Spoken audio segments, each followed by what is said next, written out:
Super lalim ng tubig. Grabe. Umapaw na sa creek yung tubig dito.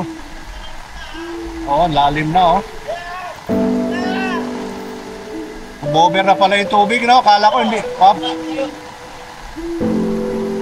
Grabe oh,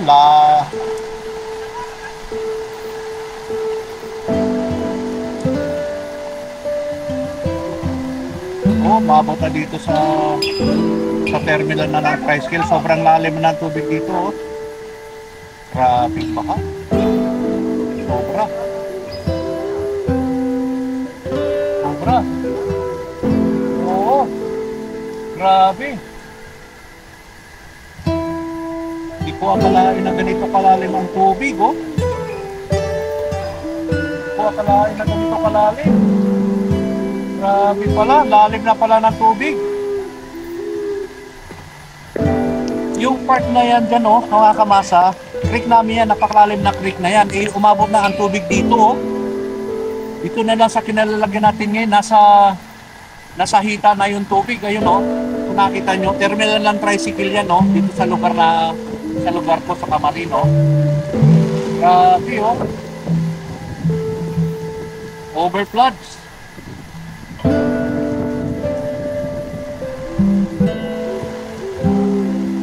Grabe, hindi ko inaasahan to na ganito na pala kalalim ng tubig. Ngayon ako lumabas eh. Umapaw na yung ano, no, sa creek. Ang lakas ng pressure dito. Dito pa lang, lakas na ng pressure, oh. Parang ano to, parang undoy. Wala na pinagkaiba sa Baging Undoy ito.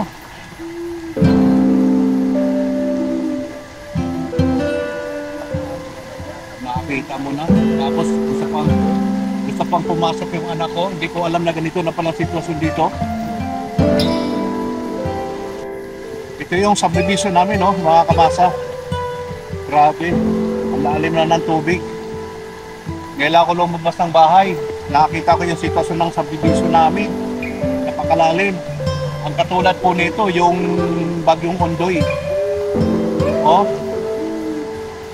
Maraming lugar na binabaha ngayon. Itong lugar namin, no, mga kamasa, hindi to basta-basta inaabot ng tubig. Kahit gaano kalakas ang ulan, pero ito matindi. Ilang oras na yung ulan natin, no, mga kamasa, kaya wala nang lugar ngayon na hindi binaha. Yung mga lugar na matataas, katulad ng lugar namin, mataas ito, pero dito sa part na ito, sa tabi po ng creek kasi ito, medyo ano talaga ito, medyo mababa area ito. Pero grabe, oh, tao, oh. O yung sasakyan doon, oh, nire-rescue na yung sasakyan doon sa ibaba. Yan, oh, nire-rescue na dahil masyadong malakas ang pressure ng tubig, oh. Oh, masyadong malakas ang pressure ng tubig. Nire-rescue na yung ano, papaw na yung tubig namin dito sa creek. Sobrang lalim. Malakas ang pressure ng tubig. Baka matangay tayo dito, oh.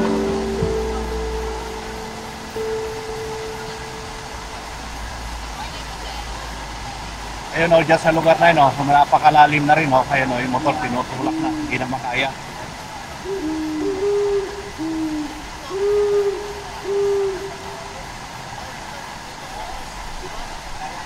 Dapat pinaandar nyo na lang yan. Kasi ano eh, papasukin yung makina ng tubig. Oh, ayaw nilang makinig. Ba't yan tinatakbo yan? Kasi ako nagmumotor din ako eh. Mga ganitong baha tinatakbo ko yan kasi yung makina, papasukin ng tubig yan. Titignan natin dito yung creek. So, ito oh. Umuulbo-ulbo ang tubig dito sa creek. Talagang over na talaga ang lakas ng tubig. So ayan, oh. Ito yung creek dito sa aming lugar sa subdivision, no. Sobra. Apaw na yung tubig. Ayan, oh, umuulbo-ulbo na rito, oh. Ayan, kaya hindi pwedeng manatili dito sa tulay. Baka yung pundasyon nito, ang tulay, eh, baka bumigay. Ayan, oh, grabe yung tubig, oh. Talagang umuulbo ang tubig. Oh, matinding pressure niyan. Kaya kung may tao man na malalaglag yan, eh, hindi talaga mabubuhay. Yan, oh. Sobrang lalim. Ayan, tingnan ko dito yung part ng tiyangkihan namin dito sa aming subdivision, no? Malalim na. Maabot na ng halos gabaywang na ang tubig. Ayan. Grabe. Sobrang lakas ang pressure ng tubig. Ayun, no? Gabaywang na ang tubig.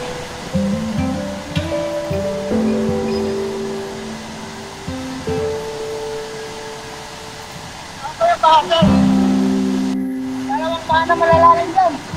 Sa may complex. Sa complex, maaari ba doon?